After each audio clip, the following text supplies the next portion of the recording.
ಮಾಡ್ಬೇಕು, ಶೇಕ್ ಮಾಡ್ಲಿಲ್ಲ ಅಂತಂದ್ರೆ ಕಟ್ ಮಾಡೋ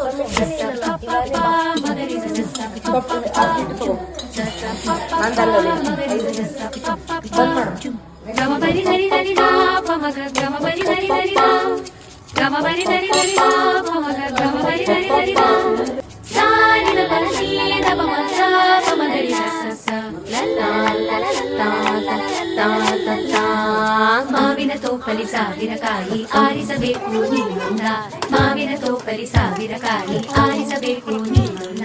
ಹುಳಿಯಿದ್ದರೆ ಉಪ್ಪಿನಕಾಯಿ, ಸಿಹಿಯಾಗಿದ್ದರೆ ಸಿಹಿಕರಣೆ, ಹುರಿದಿಟ್ಟ ಮೆಣಸಿನಕಾಯಿ, ಸಿಡಿ ಸಿಡಿ ಎಂದರೆ ಒಗ್ಗರಣೆ. ಮಾವಿನ ತೋಪಲಿ ಸಾವಿರ ಕಾಯಿ ಆರಿಸಬೇಕು ನೀನೊಂದ, ಒಂದೇ ಹಣ್ಣಲ್ಲಿ ಬಗೆ ಬಗೆ ರೀತಿ ಇಟ್ಟನು ಯಾಕೆ ಭಗವಂತ.